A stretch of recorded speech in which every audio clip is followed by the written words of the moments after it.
Hey everyone, Nigel and Luke here, and welcome to another edition of Crimes of the Week International. Before we get to today's video, we're excited to announce that our official Patreon page is now live.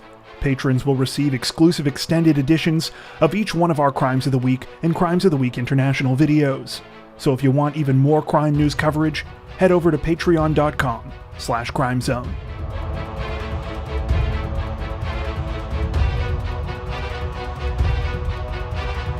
This week, the U.S. Department of Justice announced that a UK citizen had been arrested in Spain for his alleged involvement in the hacking of over 130 high-profile and celebrity Twitter accounts last year. Profiles affected included the likes of Barack Obama, Kanye West, Elon Musk, and Bill Gates, and resulted in Twitter temporarily stopping all verified accounts from tweeting. The incident took place in July of 2020, when a group of hackers compromised the accounts and tweeted out a link to a Bitcoin wallet, encouraging followers to send digital currency to the address for which they would receive double the money in return. This was obviously a lie, and the hackers pocketed at least 6 figures worth of Bitcoin. According to reports, the man arrested this week, 22-year-old Joseph O'Connor, is the 4th person to face charges in connection with the scheme. He was also allegedly involved in hacks of TikTok and Snapchat accounts and is accused of cyber-stalking a juvenile. The other culprits were 2 Americans and another UK citizen from West Sussex. O'Connor now faces numerous charges, including 3 counts of conspiracy to intentionally access a computer without authorization and obtaining information from a protected computer.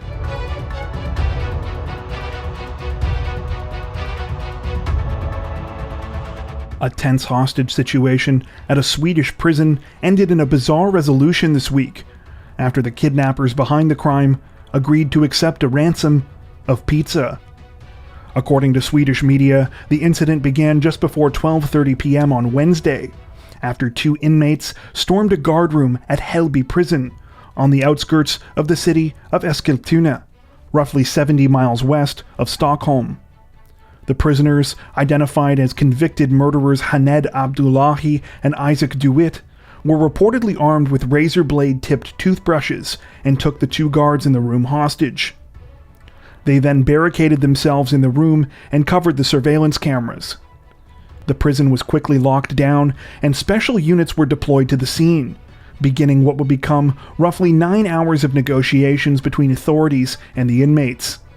At first, Abdullahi and DeWitt set their sights high, demanding a helicopter to be sent to the prison so that they could escape. When it became clear that this was not going to happen, they changed their demand to a transfer to a different prison. However, within 5 minutes of that demand, the kidnappers changed their minds, scrapping everything and saying that they wanted 2 kebab pizzas. Apparently, they soon decided that this wasn't nearly enough, and altered the deal once again to 20 pizzas, 1 for each of the prisoners in their ward. From what we were able to garner from a quick Google search, a kebab pizza is essentially exactly what it sounds like. A pizza with sliced kebab meat, sauce, and other toppings that has reportedly become a beloved food item in much of the country. Following the demand for the pizzas, police contacted a local pizzeria, whose owner apparently promptly asked if the order was a joke.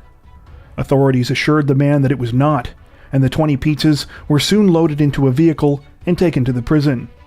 After some more negotiation about the logistics of how the hostages would be released, the food was successfully delivered, and by 9:30 p.m., the guards were freed without injury. Abdullahi and DeWitt were taken to a local police station following the incident for questioning, and are expected to face numerous charges related to the crime.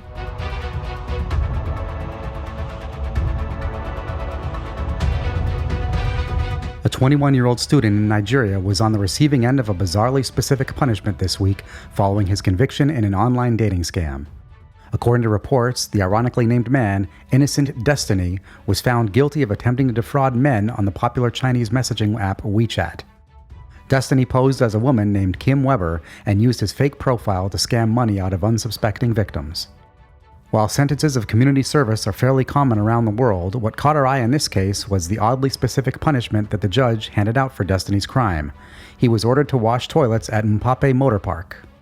For the next 60 days, he will be required to sign in daily for his cleaning, after which his sentence will be considered served. Depending on your outlook, it appears that destiny may have actually gotten off pretty easy here, as the alternative suggested by the prosecution in the case was either prison time or a fine of 100,000 naira, or roughly $240. Reports suggest the light sentencing had to do with the student's age and the fact that he had no prior criminal record.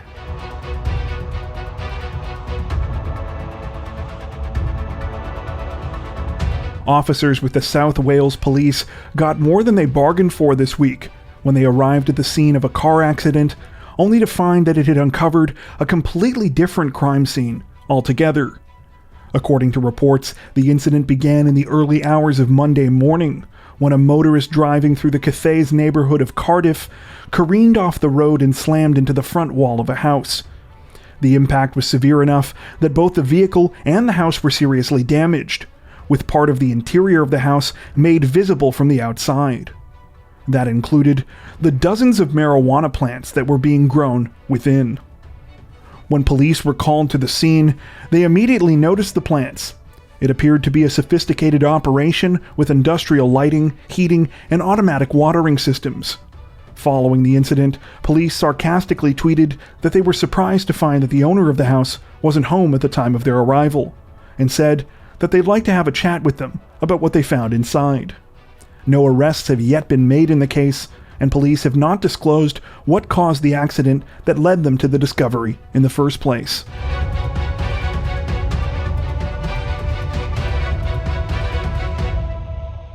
London's Metropolitan Police say that a 22-year-old man has been arrested this week following his suspected involvement in a stabbing that left 3 people in the hospital. According to reports, police and emergency service workers were called to the Isle of Dogs just before 6 p.m. on Monday after reports of a disturbance in the area. When they arrived, they found 3 men, 2 in their 20s, 1 in their teens, suffering from stab wounds on the Pepper Street thoroughfare. All 3 men were taken to a major trauma center but are expected to survive. The 22-year-old suspect was arrested on Tuesday at an address in Tower Hamlets on suspicion of causing grievous bodily harm with intent. Police had to put a stop and search order in place overnight in the area.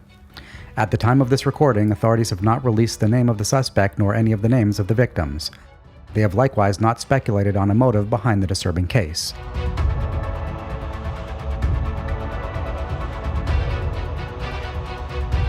This week, Japanese media announced a novel arrest after a man was taken into custody for a crime that many have jokingly referred to as drinking and droning. According to reports, the incident took place last month in the city of Toyota and began when a 56-year-old man had 8 cans of beer between 7 a.m. and noon.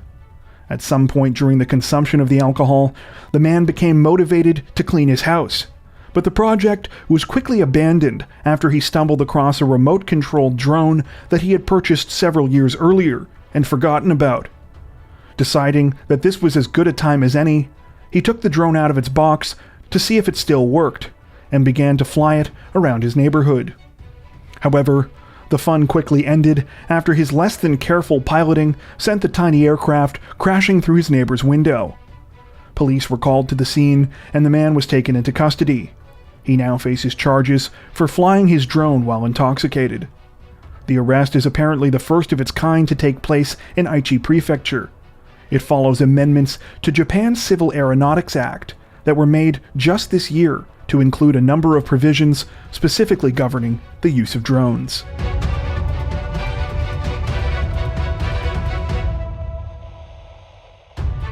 Authorities in New South Wales say that they are currently on the lookout for 2 suspects this week after a man was shot and killed in the city of Newcastle. The incident began just after 1 p.m. on Thursday when police were called to an apartment on Darby Street in the suburb of Cooks Hill after neighbors reported hearing gunshots. When investigators and emergency service workers arrived, they discovered a man inside suffering from a gunshot wound to the chest. Paramedics attempted to perform life-saving measures, but sadly the man died at the scene. Following the shooting, police received reports about 2 people, a man and a woman, who were allegedly observed fleeing the scene. Descriptions of the suspects reportedly vary, but it is said that the man was witnessed with blood on his face as he ran away. Authorities have released few additional details about the case and are appealing to the public to come forward with any information they might have. At the time of this recording, the name of the victim has not been released, and investigators are still trying to establish the circumstances leading up to the violent incident. Anyone with information is encouraged to contact the New South Wales Police Force or Crime Stoppers.